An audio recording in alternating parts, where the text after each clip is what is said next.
default setting for anyone who's British is basically like miserable and depressed. Do you think that's a cultural default that's programmed to people in certain areas perhaps?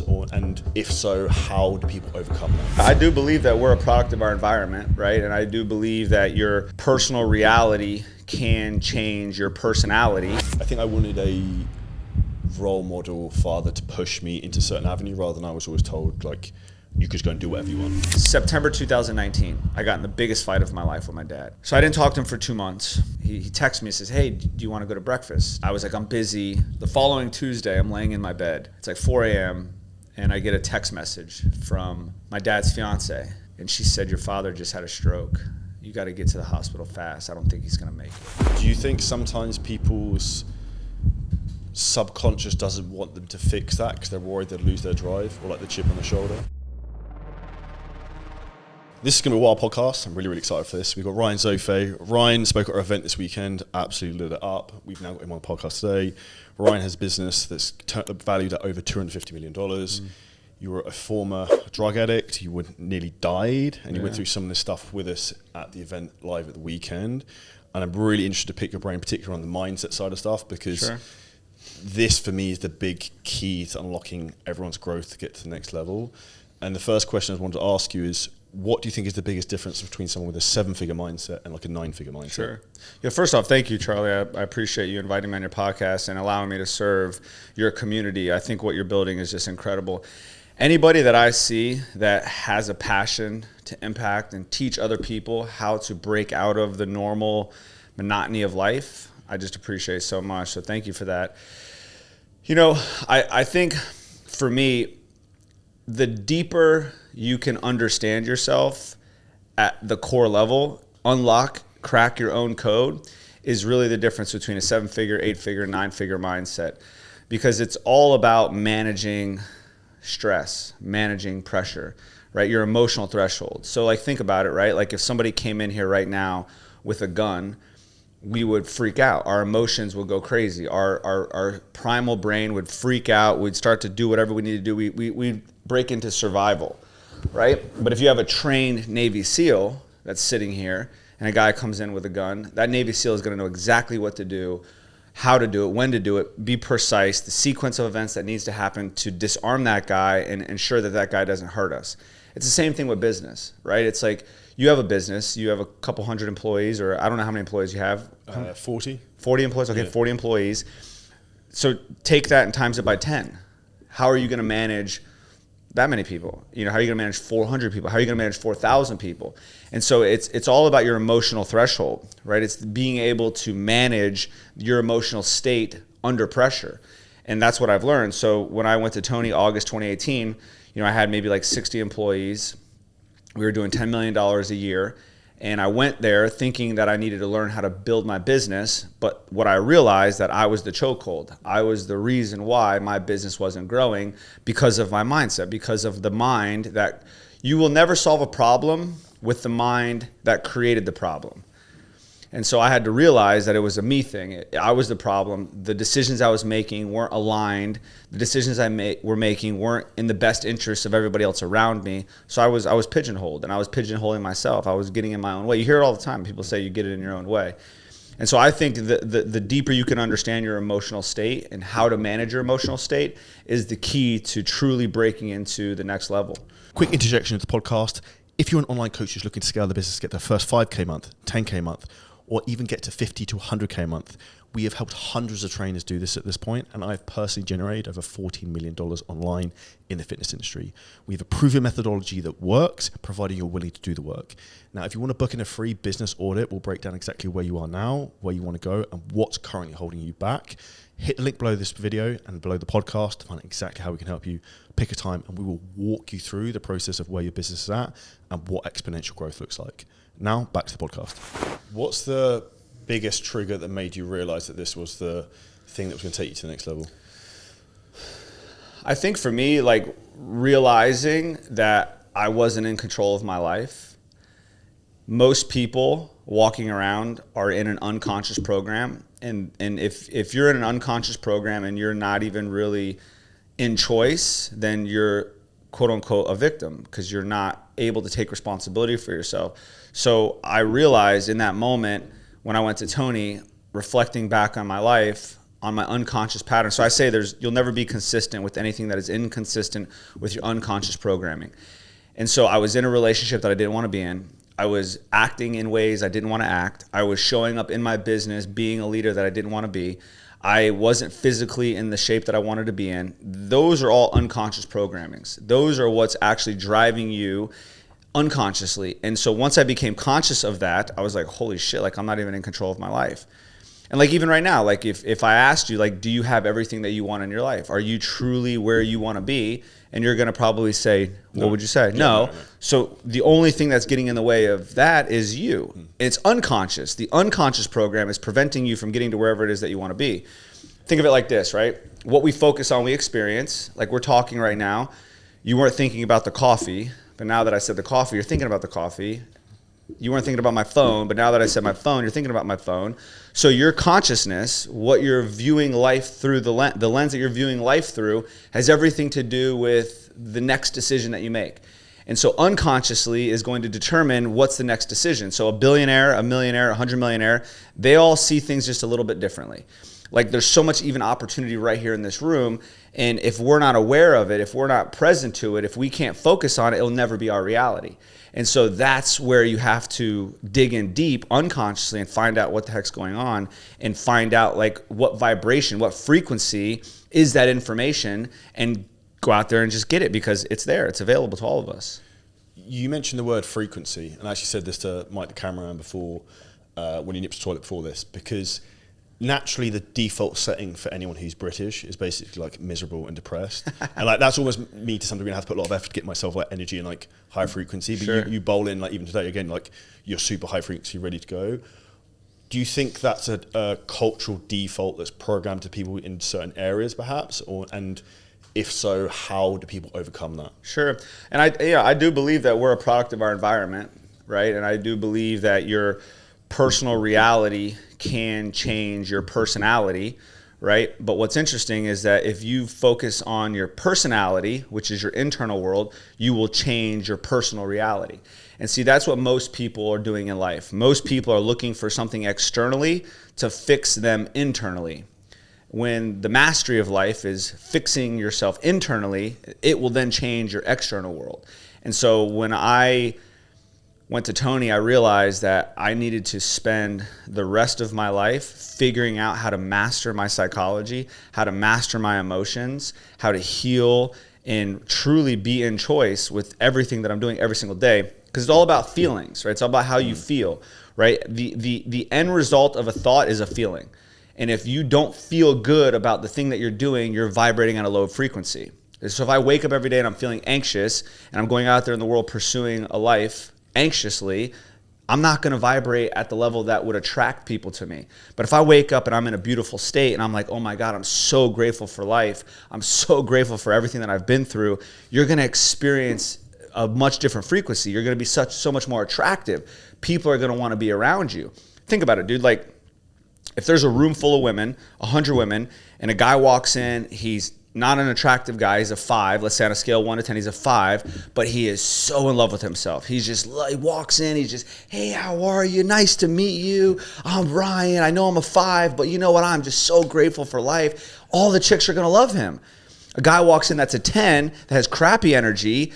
Everybody's going to look at him like, oh, he's arrogant. Like, oh, get him away from me. So it doesn't even matter about the external. It's all about the internal. And once people can understand that, once you master that internal world, master how you feel, dude, anything will happen for you. What's the biggest thing you did, say, working with Tony to try and master the internal world? Yeah, so really identifying where all of my trauma came from. I needed to realize like what was happening for me. Like why was I making the decisions I was making? Because everything that we do in life comes from a belief system. And that belief system was developed between the formative years of your life, between the ages of 1 and 8. And so that's when the model of your world is being created. And then it just compounds and reaffirms that belief as you get older. So for example, 6th grade, I wanted my mom and dad to buy me the cool clothes. I wanted to be with the cool kids. Where I grew up was a lot of skateboarders and surfers, and so I wanted like the Genco and the Stussy and all like the Rusty, all like the cool surfer stuff. Well, my dad thought it would be a good idea to bring me to Walmart and get me like the Tasmanian Devil shirt and like all the fake stuff, because my dad didn't really care about that. Well, I got the clothes. I went to school the first day. I was already hating myself and hating my dad for putting me in those clothes. I went to school and all the kids made fun of me, and I was miserable. I came home. I was crying. I called my mom. My mom and my dad were divorced at this time. And my mom's solution to the problem was, you know what, Ryan? Throw all those clothes away. I'm going to bring you to the mall and get you the clothes that you deserve to get, because I want you in the nice stuff. So I just affirmed something. I just affirmed that a problem that is presented in my life can be fixed by getting something new, by just getting the next best thing. And so I've literally lived my life since that point till now, like constantly looking for what's next, constantly looking for what's better. And what's interesting is like people would say, well, why don't you stop and smell the roses? Okay, great.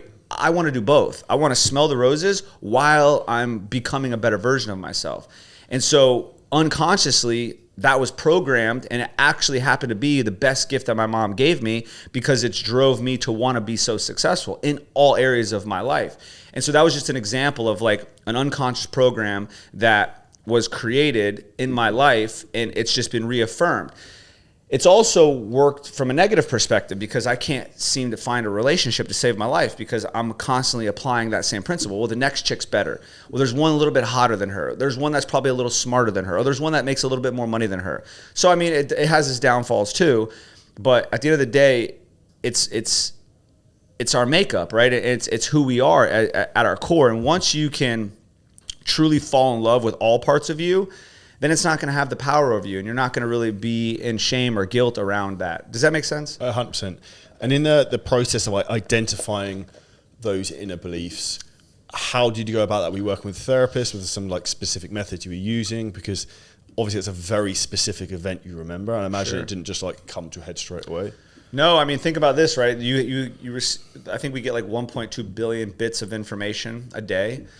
And our mind generalizes, deletes, and distorts information, and we have a reticular activation system, which is like a filter in our mind that decides where to put the information that's coming in. And so when you think back in your life, the moments that had the biggest emotionally charged event or experience are the memories you remember first. Yeah, you remember first, because they had the experience, because of the feeling, you felt it. You've experienced so many things in your life, but the ones that felt a certain way are the ones you remember. And so it's a practice. Yes, you get a therapist, you get a coach. I mean, this is what I've mastered. This is why I've pursued becoming a public figure, becoming a thought leader, teaching personal development seminars, because I've cracked the code. I know how to do this in a course room setting, where I can identify unconscious patterns in programming. And so like for you right now, you mentioned that you grew up in your culture, everybody's miserable. Why did you say that story? What was the reasons why you said that? I know because there's a stark difference between people from the US. I'll give you an example. Even the first time I went to America, maybe 5-6 years ago. Sure. I was like, people just start talking to you. It was like nice shoes, nice hair, like just make comments. Like, sure. No one in the UK does that.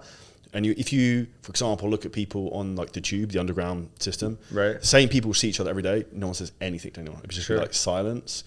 And I think that's a very weird cultural thing. Dubai is very different from that. And I think I was probably very introverted whilst in the UK because of that type of attitude, but had become more extroverted since being here, if that makes sense. Sure. So do you feel that you bought that belief because that was the environment you were around, or do you think something else happened to reaffirm why maybe you weren't as happy as you wanted to be? A combination of both, I think. Sure. And so what do you think happened in your life that caused you to be so dissatisfied or to not experience peace? So I don't know what your opinion is of this, but I think a lot of what I see with entrepreneurs or in my friendship group is maybe their relationships with their father. I think is a very interesting thing. So it's like seeking approval from the father, which is, I think, is something I've always been seeking, but almost no matter how much success you get, it's never like acknowledged, I think is an interesting thing. So you felt like you never measured up to your dad? No, I measured up to him, but didn't get the maybe the praise I was seeking. Sure. And so you wanted to make him proud. Yeah. And he never expressed how proud he was for you. No, not directly. And how do you think that's impacted your life? Probably given me a bit of a warped view on relationships, I think. Yeah. And that's probably a generational thing, because my parents are, dad's like 80 next year. Yeah. They're from a slightly different generation. Sure. But I think that's one of those things that probably has a formative effect in your early years. Yeah. And how is your relationship with your dad now? Distant. I'm pretty distant with most of my family, which is very different. And so would you say that would be an example of the environment back in the UK where it's people aren't happy, they're cold, they're distant? I would say... So for example, the reason why I'm asking, yeah. so think of it, right? Right now, you have a choice. You can choose to be distant. You can choose to deflect from dad. You can choose to continue to run that program that dad wasn't what you wanted him to be. Or you can change how you feel about dad, which would change and unlock everything that's going on in your life. So I can feel you right now. I can feel what's coming up for you. I can feel your energy around this. And so that piece that you're feeling inside is what's blocking you from breaking through to the next level. And do you feel that's just a conscious choice in terms of how you view that? Well, I'm speaking to you unconsciously. Yeah.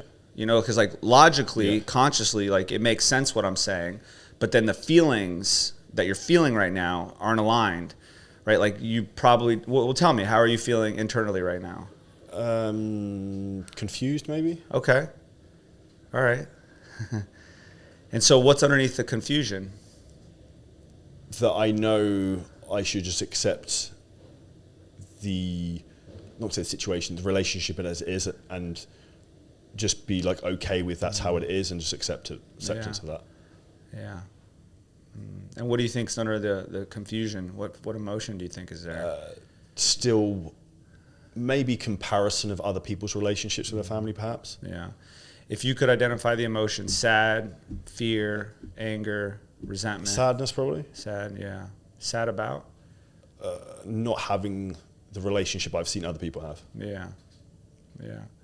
And so do you feel the feelings coming up right now? Yeah, just lean into that. Lean into that. Don't run from it, because this is how you unlock. This is how you break free. So your unconscious wants to release. Your unconscious wants to express. Your unconscious wants to get closer to love and acceptance. And so just talk more about that feeling. Like what would you want to have happened as a little boy? Had more praise and direction, I think. Yeah. I think I wanted a role model father to push me into a certain avenue, rather than I was always told, like, you could just go and do whatever you want. Yeah. Like, no guidance. Yeah. Not I had a very good upbringing, but like, sure, just like roam free, do whatever you want. And what do you think was the earliest age that you really started to feel like disappointed? Or this is interesting that I distinctly remember this. And it's funny because you remembered, like, you mentioned that the first thing that comes in your head is, I remember him moaning about, like, or my parents moaning about taking me to like football training. So then I stopped playing football, like, or cut back a lot, right, because they would moaning about having to take me to it. Right. Whereas I'd, like, other people's parents would take them to like anything. Sure. Yeah. And so you said dad's 80? Now, yeah. 80. So if you're open to it, I mean, we could do this right now. What's your dad's name? Keith. Keith. So let's say I'm Keith. Let's say I'm dad. I'm sitting in front of you. And in order for you to truly break into the next level of success, this is where you're going to have an opportunity to be vulnerable and have an opportunity to go up against that unconscious program. And what would you tell Keith, dad? What would you really want him to know? That I still love him regardless, that maybe I didn't get the direction I wanted. Yeah. How much did you love him? A lot. Yeah. Yeah. And what do you want him to really know? That I'm happy regardless. Yeah. And do you wish you guys had a different relationship? I would like to be closer, yeah. Yeah. And what do you think's stopping you?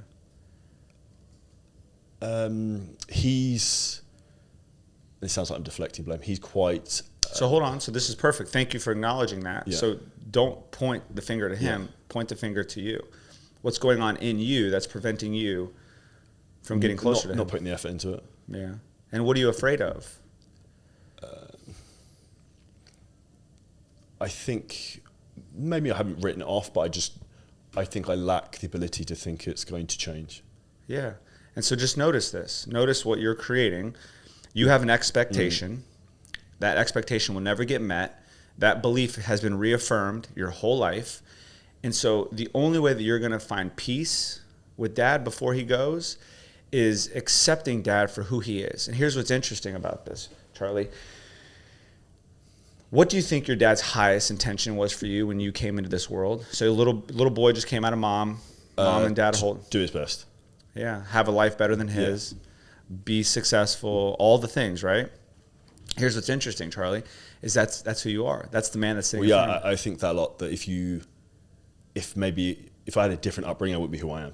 Right, so think about that. So notice you're upset that you didn't get the love that you thought you wanted from dad, when in reality, that's actually what you needed, because you wouldn't be this man today. And this is actually what I spoke about at the Gladiator Summit.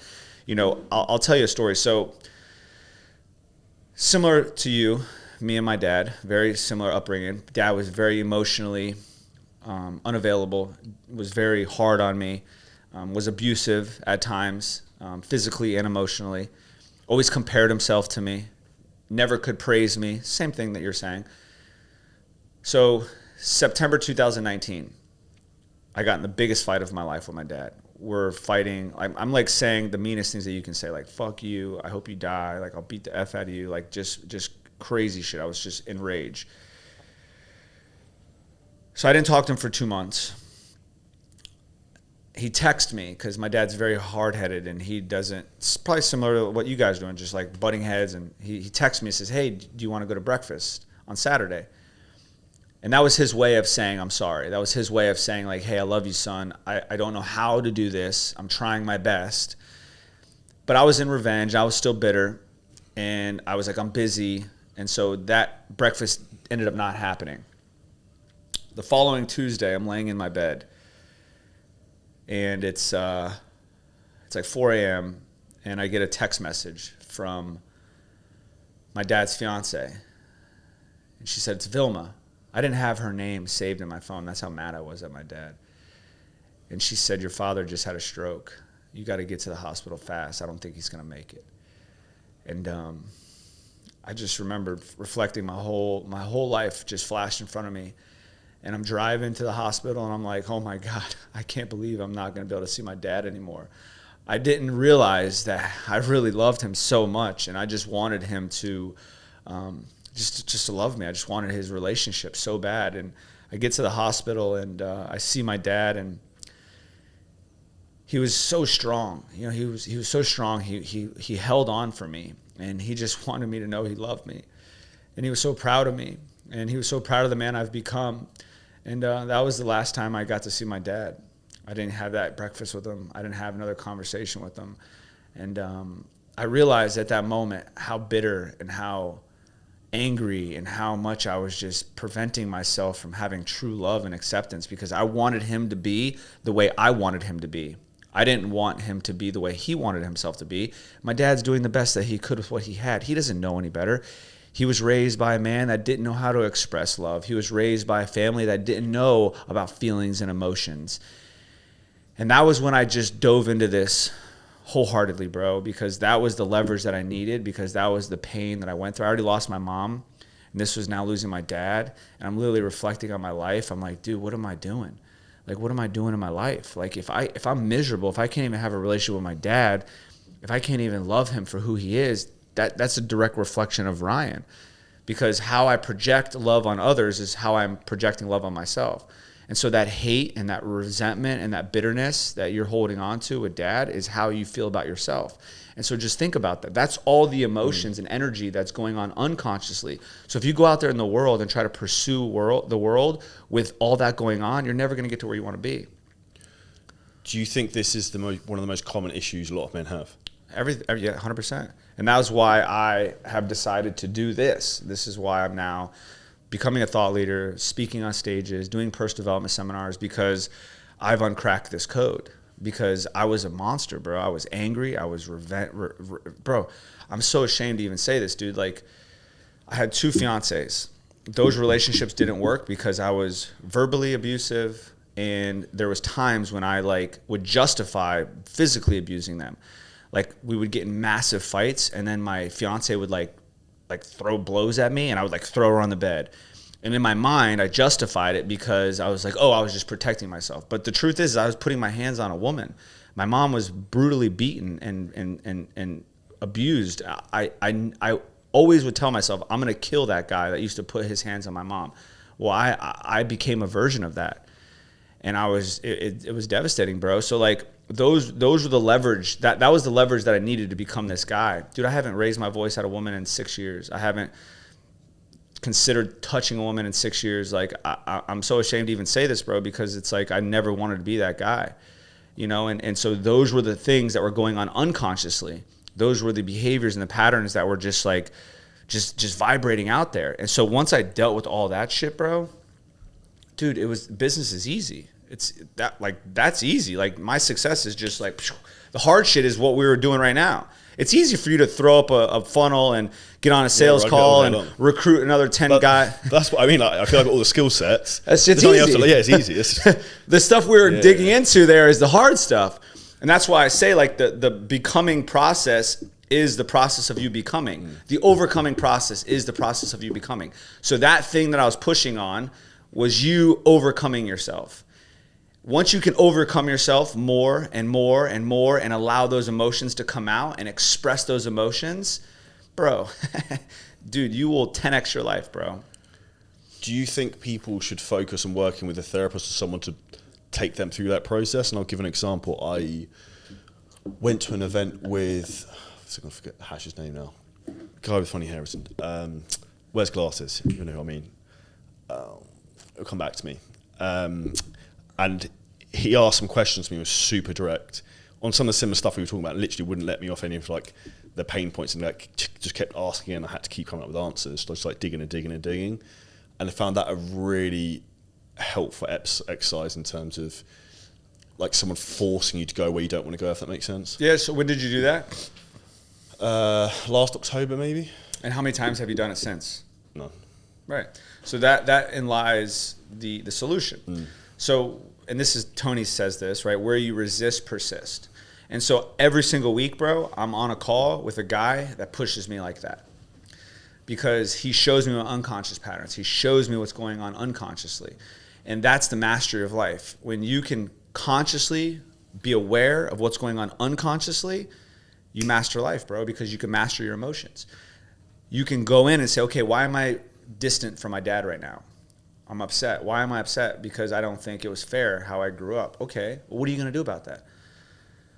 I guess I can hold on to the resentment and be bitter, or I can forgive and just thank him, because the truth is all of that actually created this. Wow. And then you go from resentful to gratitude, and you're like, oh my God, thank you, Dad. So what would it be like if you called your dad right now and said, Dad, I just want to say thank you. You know, I thought about it for a long time, and I don't want to be distant from you no more, because the truth is, Dad, is I love you so much. I'm so in love with who you are, and I just wanted you to express that to me. I understand you didn't know how, and I'm sorry that I've been bitter. I'm sorry that I've been resentful. And you know what, Dad? I would not be the man that I am today if it wasn't for you. Do you know what that would do for him, bro? That would change his whole, bro. I guarantee your dad is beating himself up way more than you're beating him up.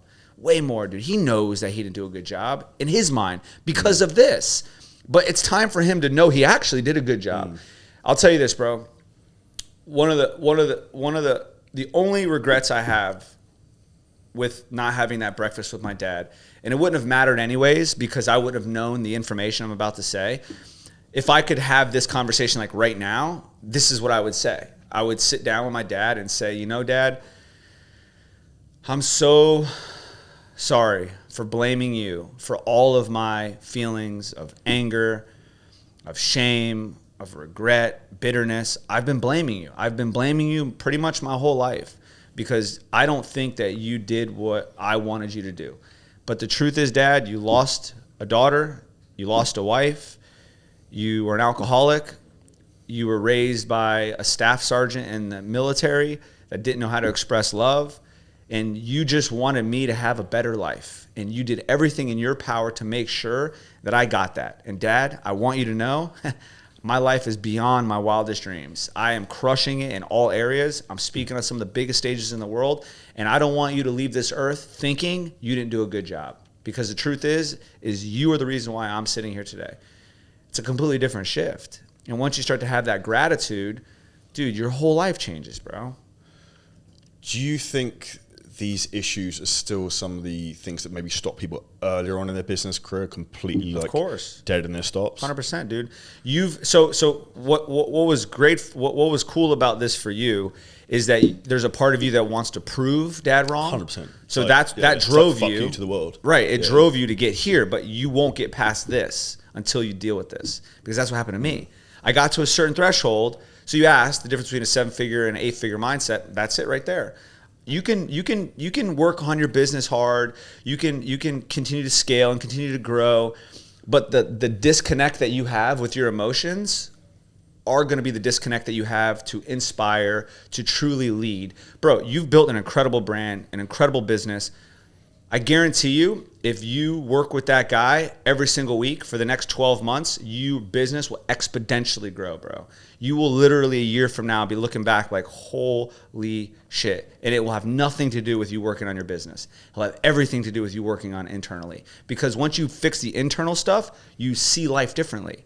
You looking through the lens of gratitude versus resentment, gratitude versus bitterness, gratitude versus regret. And when you're looking at gratitude, you see things differently. You're experiencing life differently. You're like, how can I serve? How can I be more impactful? How can I, for example, like come into your event, dude? Like I was like, okay, I can serve. Nick's like, yo, you come to his event. I want you to go to Burn Out. I'm like, all right, got you. You're in Dubai. Go check it out. Cool. That's serving. You know, like I could have bitched and complained and moaned and like, you know, gone through the list of things, but it wasn't about me. It was about how I can serve, how I can give back. Ryan 5 years ago wouldn't have done that. And so gratitude is the ultimate state of receivership. Do you believe a lot as well in like karma of doing good things as well like that? 100%, dude. So, you know, I don't know if karma is real. I think like you get what you put in, but I also think like the law of polarity is for every positive there's a negative. So that means that there's always going to be something negative happening, because you can't have a positive without a negative.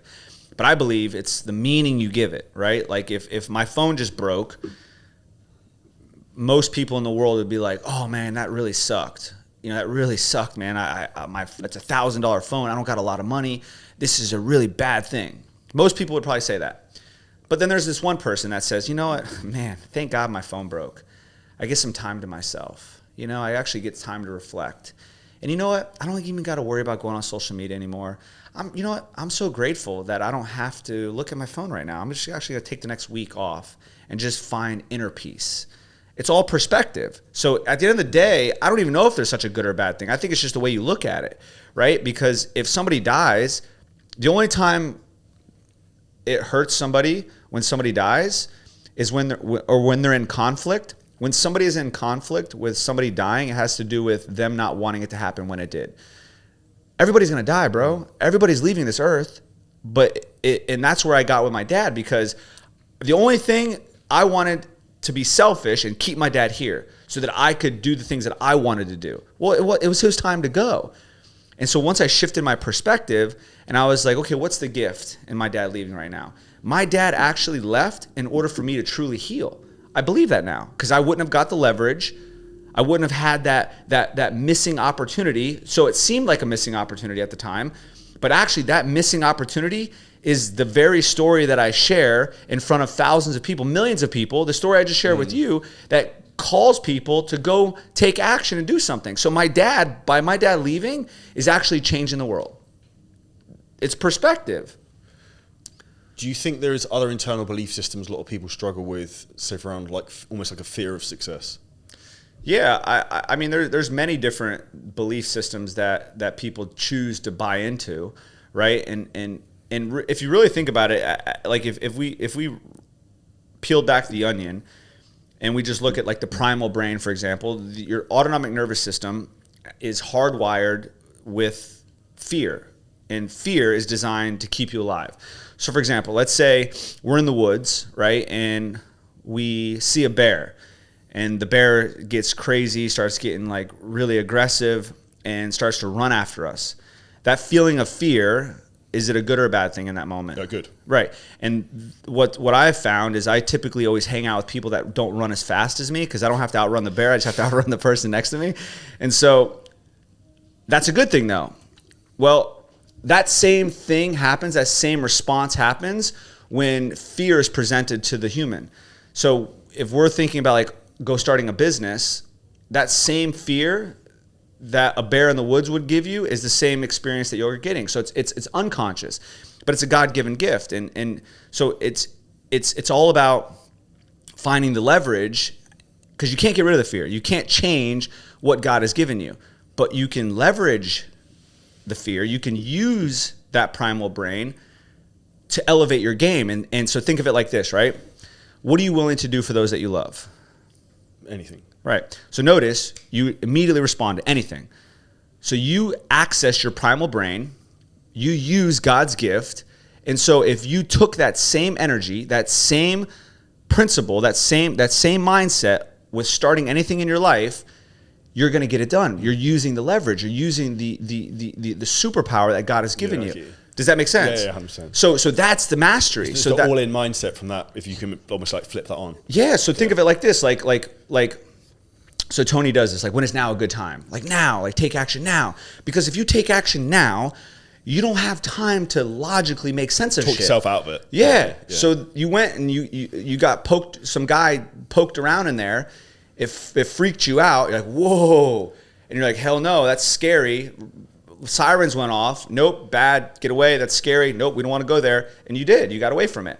Well, if you turned towards and you dove into that and didn't ask questions and just put it on your calendar and was like, I'm booking 10 of these, and I'm just going to dive in, now you don't have a choice. Now you have to show up, and then when you show up and you because your body is going to buck. Your body is going to go nuts. Your body is not going to want it. And that's the whole point. That's the overcoming process. Once you can tame that monster, then you're in control of your life.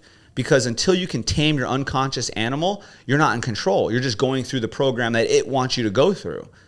It is literally forcing us to do the thing that it wants us to do. And that's the overcoming process.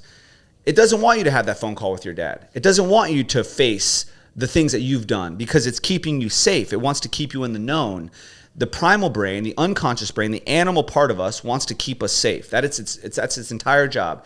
Would you almost say that from a business perspective, it doesn't want you to try and grow a business bigger in case it goes wrong? It does not. No, it wants to keep you in the known. The unknown, the primal brain doesn't know what's going to happen, and it doesn't want to put you there because it's designed to keep you alive. So your primal brain thinks spending my money. Money is the greatest form of survival for every human being because it's what we need to survive. If you don't have money in this world, you don't survive. Your unconscious brain knows that. So if your unconscious brain is like, yo, don't spend that. No, you need that to survive. The unconscious brain doesn't know. It doesn't know if you took $1,000 and invested it and could potentially make 10, it's a good idea. It just says you're spending the $1,000 that we need to survive. No, don't do that. And you're like, all right, I'm not doing that. That's why most people walking around today, it's just framework. Yeah, they just walk in and just do their job because it's like, I'm just a program, I'm a robot, I got to be protected, I got to be safe. And that's in the government, the United States government. That's where the school systems were developed. They want to indoctrinate you to be a factory worker because the government, the high-level officials need people to work at their factories, at their businesses. You have 40 people that are working for you. A part of you wants to keep those 40 people there because it's going to drive you to be successful. That's 98% of the world. 98% of the world. And you mean by that me keeping them there as in I'm responsible for them in that sense? You're not. But so what I have found, and this is how I've 10x my business, because when I found somebody that was capable, I invested everything I had to make them better than they were. If you want to grow your business, if you want your business to become more valuable, make the people in it more valuable, right? So if you have a guy that's a 5, you make him a 10 and your business grows. And then they're going to appreciate you because you're giving them something that's selfless. They're becoming a better human being. They're becoming more than they thought they were. They now believe in themselves more than they didn't. Because here's the thing, bro. Most people walking around. Most men, you said it earlier, wished that they got approval from their dad. So if you can fill in that role, they're going to have a bond with you that they never had before. And this is the human psychology. I love Tony Robbins to death. He plays such a big role in my life because he was that for me. He was that father figure for me. And because I looked up to him, because he set my standard, I've emulated everything that he's doing. I've literally replicated what I've seen him do. And that's proximity, right? And so as we're sitting here, you've probably reflected on your life and you're like, shit, I really need to dig in and really learn about what's going on internally. That's what this is all about, bro. That's why I'm here. That's why I'm sharing this message. And that's why I did this little work with you, just so that I can show you so you can see. Because once you're exposed, you can't be unexposed. So this conversation will always be there because I created an emotionally charged experience. You will never forget this memory because I created an emotion in you. And when you can master this in everybody else's life, bro, you will crush it. You mentioned investing in your employees in the business. What specifically is that you've done? Is that put them on courses, having people train them? So I go learn information, come back and teach it. I wanted to be the one to teach the information. So you were pouring into your people yourself? Yes, I train all my people. Everybody that I have, I've personally have cultivated. Bro, if you go to my company in the United States, there's like literally walking, talking versions of me. It's crazy. They're monsters, dude. Their psychology is like next level. And I don't want to take their credit because they needed to do the work and they were hungry. They were the ones willing to absorb. I was just a facilitator. I was the catalyst. And once I realized that I'm only a catalyst, I'm just a facilitator, it's not about me, but you need the right person. So that's where like identifying key talent is important, because when you have somebody that's hungry, that wants to grow, that wants to learn, feed them, give them everything that you possibly can, because they're going to keep growing. They're going to keep growing because regardless, if you try to stunt their growth, eventually they're going to be aware of that and they're going to leave anyways. So don't be worried about them leaving. Just pour into them. What you'll find is they typically never leave because they're so grateful. But what's interesting is that it forces you to grow. Because you'll start, you have to keep up. Yeah. Same thing. Tony says it all the time. Tony laughs and is like, because people come up to him and be like, oh, I'm going to catch up with you one day. Tony's like, yeah, right. When you get to where I'm at now, I'll be 10 steps ahead of you. So, yeah. And a lot of this work, do you teach your employees like the internal belief system work as well? Yeah, for sure. 100%. So pretty much every single week, if I'm not traveling, I'm doing a training. I'm doing some version of a training.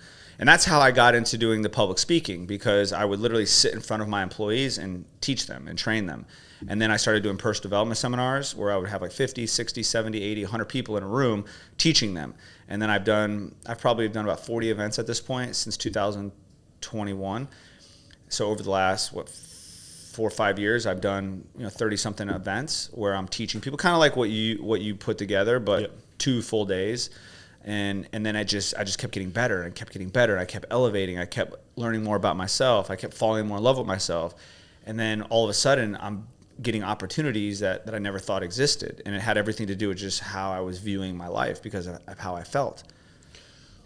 Is there any other processes you recommend people do alongside this? Like a lot of people talk about like meditation, journaling, all this type of stuff. Yeah, I think all that stuff is great. That's tactics, like it's practical application. I think that's great. But what I believe is more important is like the character, who you're being when you do it. Think about it.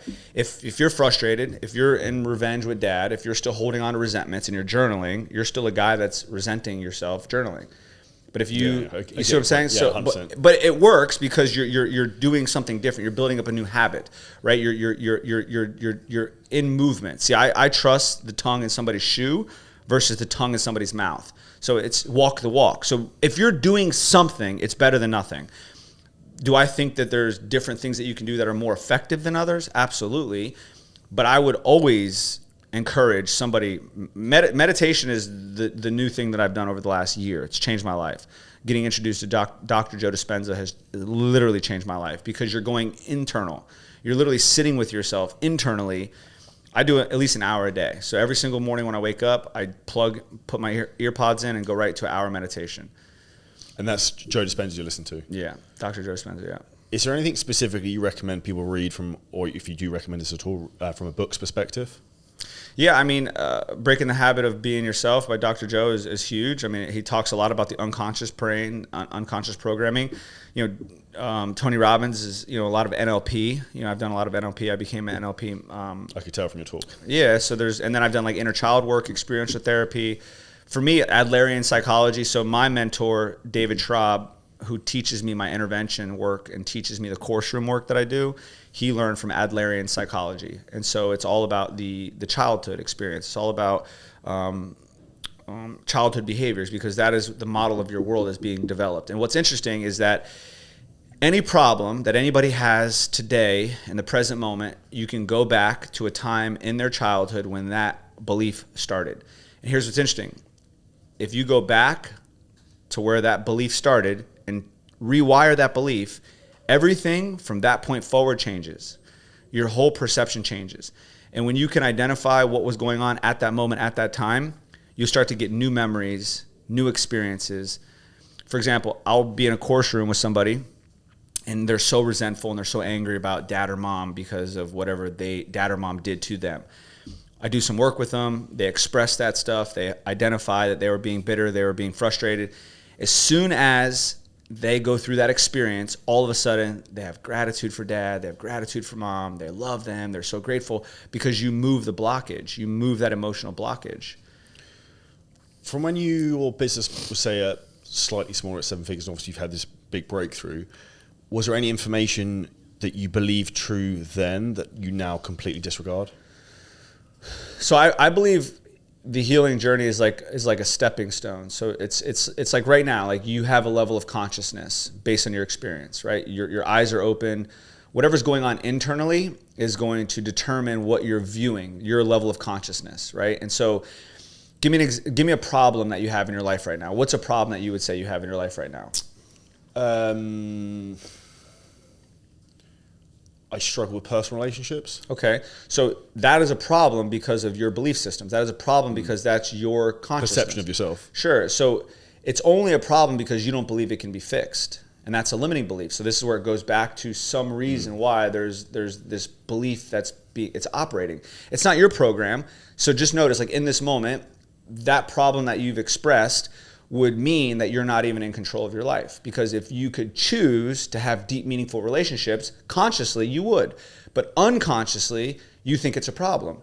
And so you have to change your consciousness. You have to rise above that and say, okay, well, what would I need to do, or who would I need to be to have deep, meaningful relationships?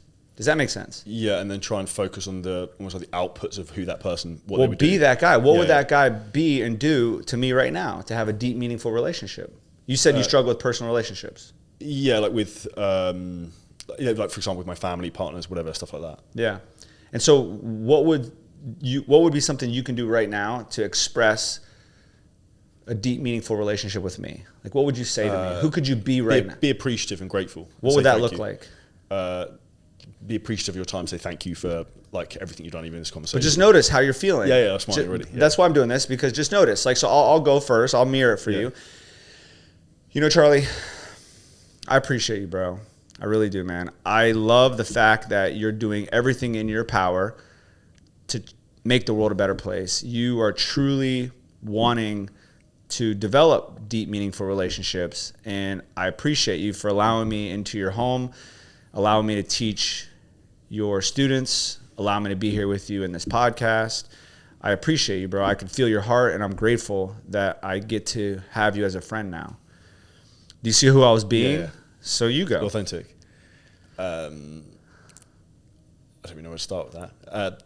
Thank you, Ryan, for coming to the podcast today, speaking at our event this weekend. I'm incredibly grateful for the experience you gave and the eye-opening moments that you gave to everyone who was in the room, including myself, and also your time today and the things you're teaching me right now. Thank you for that. So here's what I want you to do. Dig in a little deeper. Have a little more compassion for yourself. Have a little more empathy for yourself, and do it again. If I'm talking about you, though, how do I talk about myself? So just notice how you deflected. Just notice how quick you were like, pivoted. Yeah. Just lean in. What would it look like if you were just a little more compassionate, a little more loving, a little more accepting of yourself? So I'm going to talk about myself and then reflect back to you. Just repeat what you did, but just have a little more love, have a little more empathy. So thank you so much for your time, Ryan. You've had a huge impact on me personally to open my eyes and improve my future relationships. I really appreciate also everything you did at the weekend, because I know it's going to have a huge impact on our clients, which personally means a huge amount to me, and I know will help them in the future. Wow. And what about you and your dad's relationship?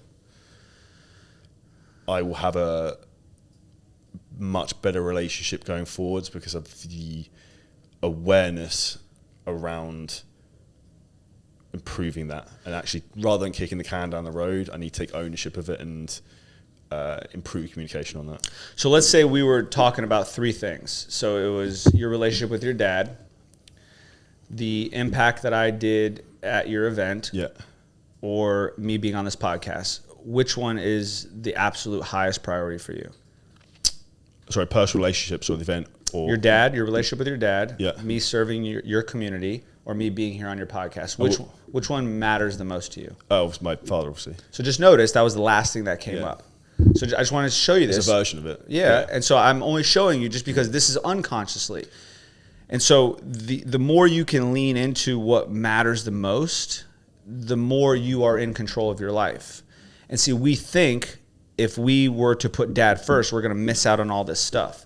That stuff is still going to happen anyways. But once we could prioritize what matters the most to us, what gives us the most deepest, richest meaning, all that stuff compounds.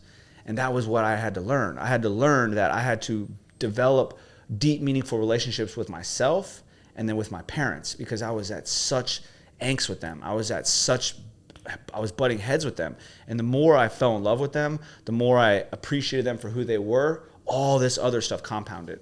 Because all that stuff's already in motion. But who you're being when you're doing all those things is what matters the most. So if I pick up the phone and call somebody and I'm a 5, I'm going to talk to somebody as a 5. But if I go and I heal some trauma with my mom and my dad and I forgive them and I have gratitude for them, and then I'm a 10 and I have that same conversation at a 10, I'm going to get a completely different outcome. And so this is all about who you're being in the world. So your thoughts and your feelings create the state of your being. And so when your thoughts can match your feelings, that's when you master life. And do you think that's almost not letting your intellect and consciousness override your subconscious? So say that one more time. So it's not letting almost your intellect and your consciousness override your subconscious? Yeah, I mean, so for me, it's really just like who you're choosing to be. So just notice like when I ask you to do that, like how uncomfortable it was for you. Uncomfortable as fuck. Yeah, exactly. So that's what I'm afraid. That's your unconscious, right? That's who you're being, right? So just notice the nervousness, the whatever emotion. Well, tell me what emotions do you think were coming up? Anxiety, probably. Okay, I'd say it's got a strong one. So anxiety. What else? Elevated heart rate. Feel fight or flight response. I can feel. Yeah. I can feel even when I've done work with therapists before, my intellect will try and kick in to pull me out of anything. And also my default setting to solve any problem is to try and systematize it with some, like even for example, say if I was trying to improve my relationship with my parents, I'd be like, okay, on Sunday at 6 p.m. I have to call them then. to just try and like use some type of intellect to solve the problem rather than an emotion sometimes. Of course. But just notice that is your protection. Yeah. That is the known. So that's what your unconscious mind knows because it's protecting. If you're up for it, I'm sure the viewers would love it. What if you called your dad right now? I doubt he's going to answer. Let's see. You want to see what the universe has in store for us? No, I doubt he'd answer. Just notice what's happening right now. I think we should do it. I think the viewers want to see it. I think this would be a great opportunity for you to go up against that unconscious program. If I could call my dad right now, bro, I would call his ass in a hard second. I'll call him today, I promise you. Just notice you're deflecting right now. And I don't mean to do this on your channel or nothing, but I just, 2 reasons. 1, I want to see you break through this for you. Yeah. And 2, I think the viewers would love it. I will do it, but I'm not doing it right now. All right. Is there anything else in terms of like big common things that come up? You see people have issues with internal belief system. So obviously we spoke about like the father's thing. Yeah. Maybe like limited beliefs in terms of being successful. Is there anything else that's a common trend? I mean, it's this. This is it right here. This is where the rubber meets the road, right? This is that internal blockage that everybody has. This is the overcoming process. When your internal world won't let you do something on the external world, that's your reality. because you ask, what's the difference between a 7-figure, 8-figure guy? Well, that 8-figure guy is going to do something that the 7-figure guy won't, because he feels confident and feels comfortable doing it. I mean, I don't mean to do this, but like the phone thing, like calling dad, like that block is what's blocking people from getting success in their life. And it could be their own block, whatever that block is. And that's where I say, like, I've cracked the code. Like, there's very few things that somebody would ask me to do that's in the better good of humanity that I won't do. You know, and so it's about falling in love with that. It's about feeling comfortable in that. And I think getting on stages, which I love that you're on stages, because I think that's been like the greatest healing journey for me, is putting myself in front of people and exposing myself. But now it's just you digging in a little deeper and becoming more connected to yourself, and having more love for yourself, and have more compassion for yourself, because then you're going to have a deeper connection with yourself and others. Do you think that's something a lot of people struggle with, is self-compassion? 100%. Yeah, but just notice, like how hard are you on yourself? Oh, like harder than anyone. Right. And so perfectionism is the lowest form of effort, because it's impossible. So like if we're trying to be perfect every single day, we're doing something that's impossible. And so that just keeps us separate from connecting to ourselves. That's separate from like genuinely feeling what other people are going on, what's happening in other people's experiences in life. You know, I mean, the core to what you just said, the challenge or the problem that you feel you have is relationships with others. It has everything to do with your relationship with your dad. And this is everybody that's walking around on earth today. And this is why I've mastered this skill, because anybody that's dealing with a problem today, I will find where it started. And then it's like, hey, look, that's it right there. And until you solve the root, the cause, you will never change the effect. Do you think it's the same for women, or is that with a mother? Yeah, I mean, it could go either or. I mean, it has something to do with mom or dad. You know, and you could pretty much identify what somebody went through as a child based on how they're showing up today. You know, a lot of people that are super successful, more than likely had some sort of challenging childhood. You don't really see a lot of people that just get handed. I would say the majority of people that are successful today have gone through something traumatic. Anybody that's like really good or really talented, they've gone through something very treacherous. They've been through something crazy that's like, whoa. It's not surprising to me when I see somebody that's successful. I know that they have some sort of story. Just like you have a story where it's like, yo, dad was just completely absent emotionally, and that drove you to be successful. So that's a thank you. Like, wow, thank you for that, dad. The very lesson that he taught you didn't feel good, maybe. It wasn't what you would have probably have chosen, but that's what drove you to be here. Do you think sometimes people's subconscious doesn't want them to fix that because they're worried they'll lose their drive, or like the chip on the shoulder? I'm sure that comes up for sure. Yeah, absolutely. There was definitely a time on my journey when I had that conversation, because I knew that there was this internal driver that was pushing me to be successful. But what happened, and this is where I say success isn't something that you pursue. Success is something that you attract by being attractive. Again, like if you're a 5 and you're pursuing success, you're a 5. If you heal, you become a different human being. You change who you're being in the world, and you become a 10 and you pursue success, you're going to get it. It's going to be much different. If you and I are sitting in an interview and you're a 5 and I'm a 10, who's going to get hired? It's the talented, the person that's more talented, the person that can experience life fully, that's free flowing, that's open, that's more in love with themselves, is going to get the better opportunity than the person that's not. Would you ever ask an employee anything about this on an interview? Yeah, I dive right in, because it's professional. It's professional. People say like there's no. They try to like, oh, we don't want to mix personal and professional. Well, how you show up in life is how you show up in life. If you're going to put a mask on, okay, great. I understand you put a mask on and come in. But if you want to unlock your potential, you have to put the mask down. Because if we're trying to pretend like we're somebody and we're not that person, you're not going to get to where you want to be. Pretending to be somebody versus being somebody is two completely different things. You're going to get two completely different outcomes. So in order for somebody to truly heal and become better professionally, they have to identify what's going on personally. And I think the fitness industry, the industry I'm in particular, is rife with that, with people very unauthentic. and they rely very heavily on the exterior, and the interior is not in good shape.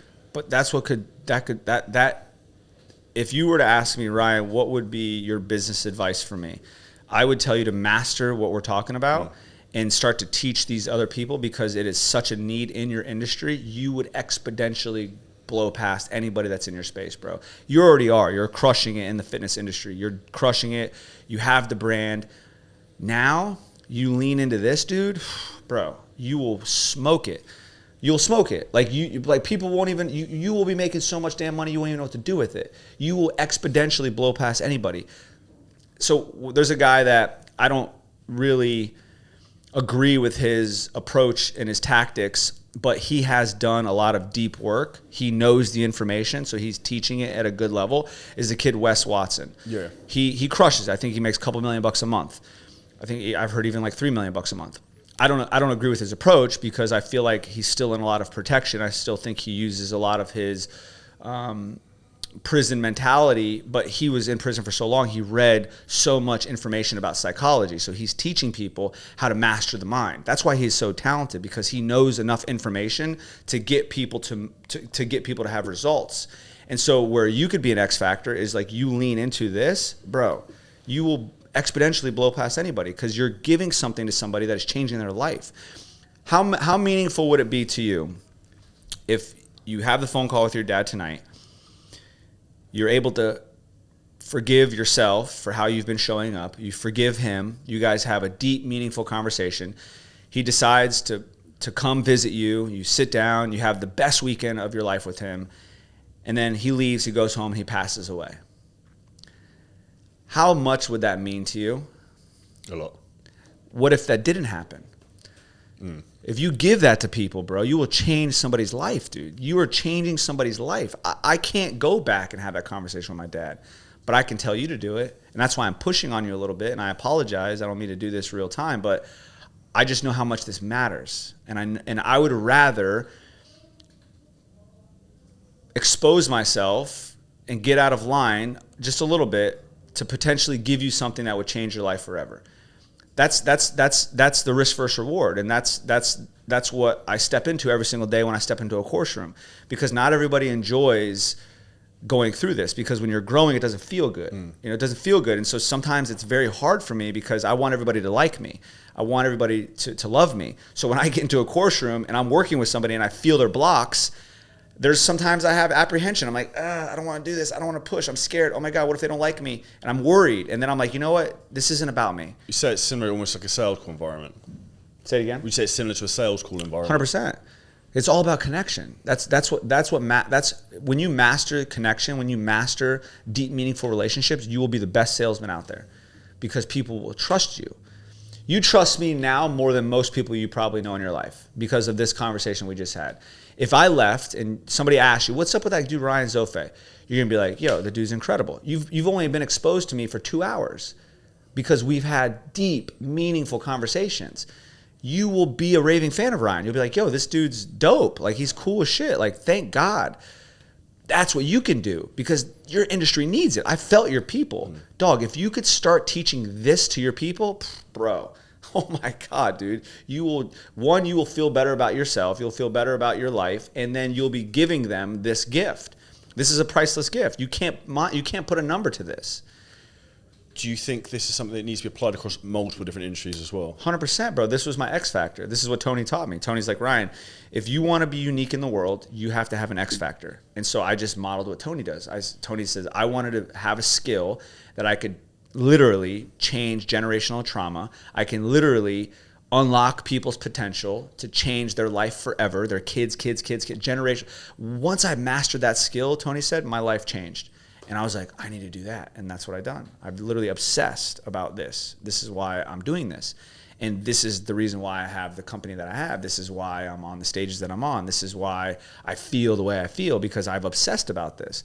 And I'm no different than you, bro. I've just, when you a year ago sat down with that teacher, the only difference between you and I is I would have just kept going. That's it. There's no difference. And I think I've been looking for someone to keep going with it, but I'm probably reluctant, or maybe that's me probably telling myself an excuse, but not being open-minded enough to people who I don't know. I get it. It's bro, because you're going somewhere that's scary, dude. Just feel like the little bit of resistance that we're having here. So and we've built a little bit of a relationship, but it is important to identify the right person, right? But then again, I don't think there's such a thing as right or wrong, because everybody's going to get you further than you are now. If you're doing something with anybody, if it lasts a while, a long time, not a long time, whatever, it's getting you further than you currently are now. So I think it's great. I think, and I believe the light, how do you say it? The light illuminates as you go down the path, right? So as you go down this path of healing, you're going to get new insights, new awarenesses, and then the guy that's teaching you may not be the guy that teaches you forever, but it got you there. And then from that place, you're like, okay, well, what can I do now? And then you're like, oh, that guy's good. Then you jump on that guy. And then you grow and you grow. And you'll find that a lot of times it was really just you that was resistant with the growth with that individual.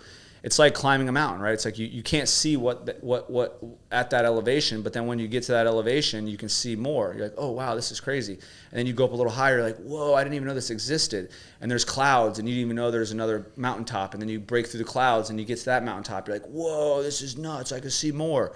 That's the healing journey. Do you still work with Tony now? So, yeah, I actually was at his house in April. Yeah, I went to his house in April. What's the biggest things you've learned from him? You know, it's crazy, bro. Like, at the core of everything that we're talking about is your belief systems, right? And your belief systems have everything to do with your unconscious programming. And so whatever you believe is going to determine your choices. And so the more you can believe that you're in control of your life, you're empowered by your choices, the more in control you are. So I asked you to make a phone call to your dad. I'm sorry I'm doing this, but you're like, no, I'll do it later.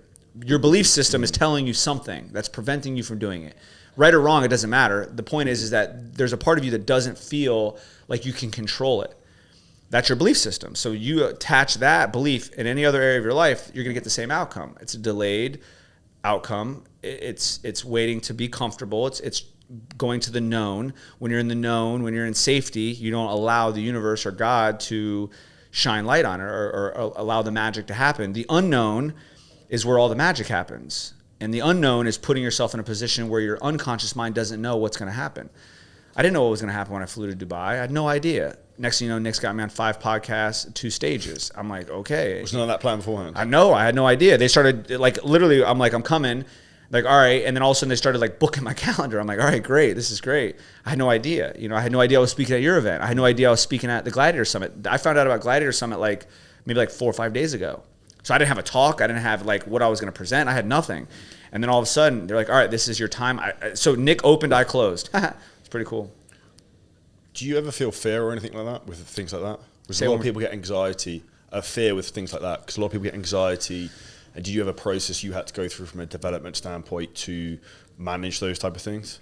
So some people may give you a deeper explanation of this, and my view of this is just show up and do it. Like that's it, dude. And then once you do it and you get exposed, then it's going to mean enough to you, and then you're going to do something about it. So I just show up, bro. And then eventually, like, I show up, and if I don't like how I did, I'm going to figure out what to do to get better. So just showing up and doing it is going to be the best lesson. See, Tony says execution trumps knowledge any day of the week. Because if you have knowledge without an experience, you'll forget it. The reason why you remember all those memories that you have is because it had an emotional experience. Knowledge is the precursor to the experience. So knowledge without experience is just knowledge. So execution gives you the experience.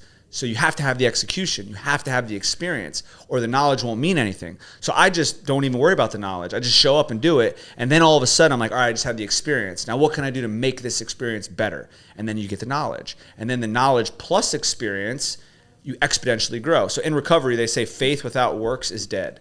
So you can have all the faith in the world, and I love the people that are out there like, oh, God this, God that. That's great. But what are you doing? What action steps are you doing? Yeah, like faith is great, but if you're not going out there and pursuing, you're not going to get anything. I believe God gives us what we're worthy of receiving. Well, you're only going to receive if you're in action. You can't receive without being in action because you're going out there. So, yeah.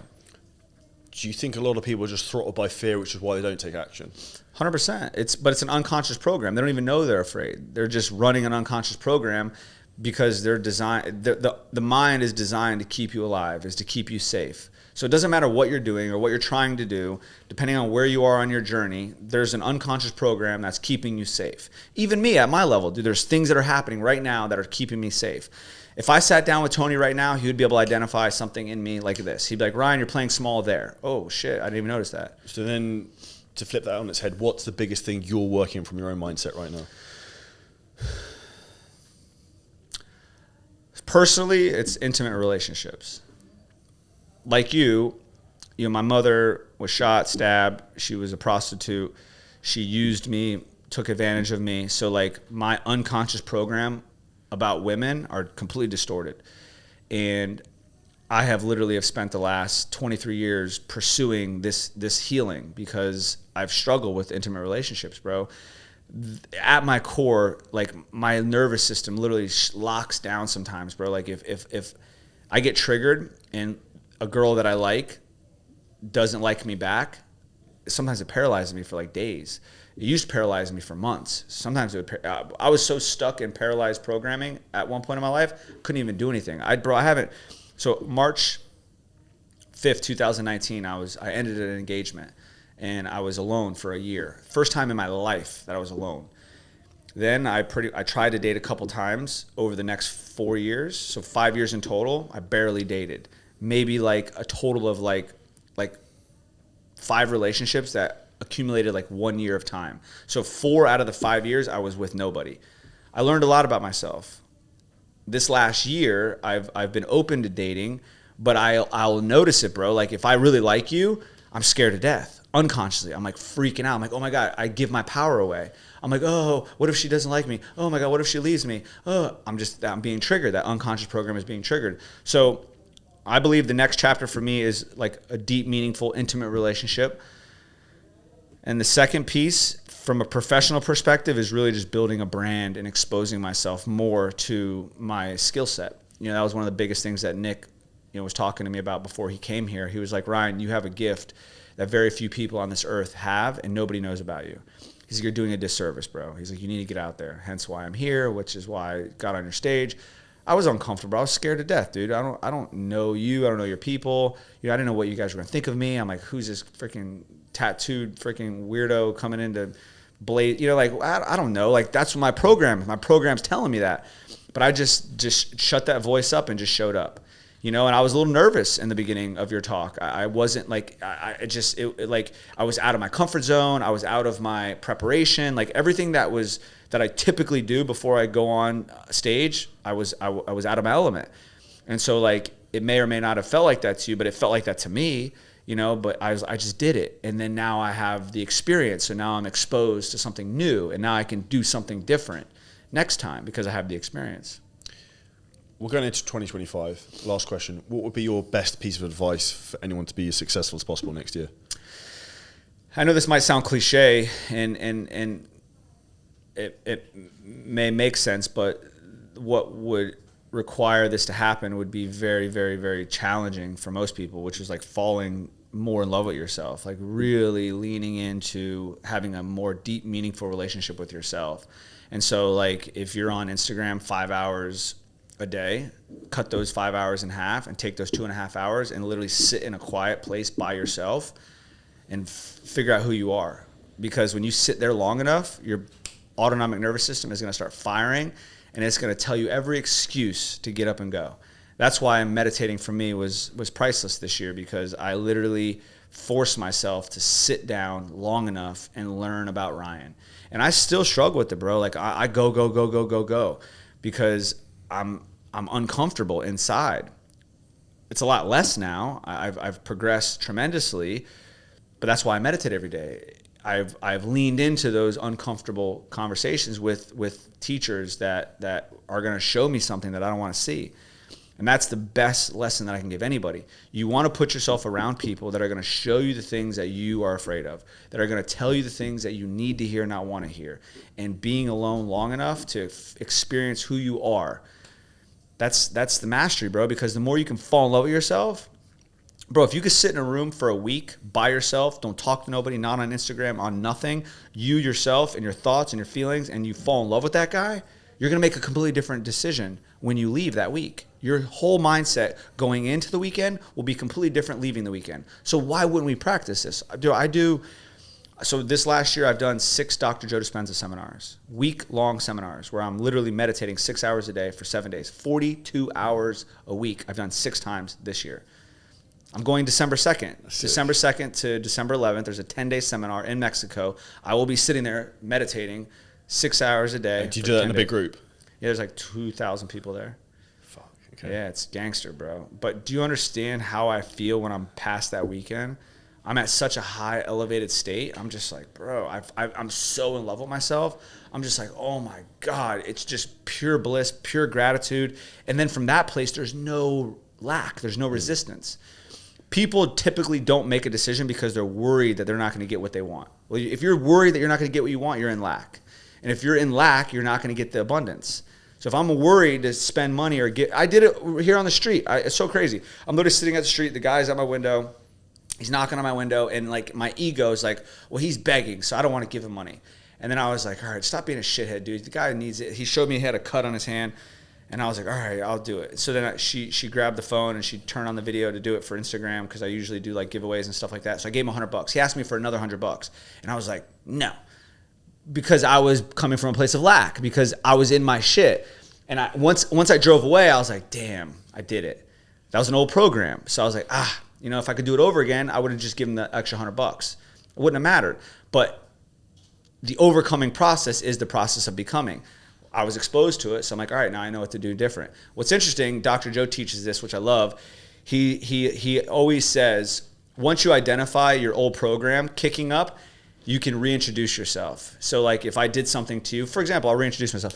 The old program kicked up earlier, and me calling you to call your dad on your live podcast was an old program. I'm sorry, bro. Let me go ahead and reintroduce myself. I'm Ryan, bro. Nice to meet you, dog. My bad, dude. That was an old program. It just completely like takes away the pressure, completely takes away the judgment. Because I felt like an idiot just then. I was like, why did I do that? But my desire to help you was greater than my desire to. But that was an old program. So let me go ahead and reintroduce myself. And you just clean it up. And so it's a practice, dude, because I'm going to make so many. By the time I leave this podcast and tonight, I'll probably screw up 10 more times. We all do. You know what I'm saying? Like but the less perfectionism we have about it, or the more love we have about that imperfect side of us, the less pressure we're going to have. I'm saying, I agree with that. I think it's a great note to finish on. Where's the best place people find out about your own? Yeah, so, social media. My social media is probably the easiest. Ryan, Zofay. Instagram, I do everything there. I put everything on there. So that's the easiest. Awesome. We'll drop the link below this. This has been very, very helpful. So yeah, bro. Thank you, man. If you took value from the podcast, make sure to smash the like button, comment below any questions, hit subscribe, and see you next episode very soon. God bless. Thank you, brother. That's good, dude. Thank you.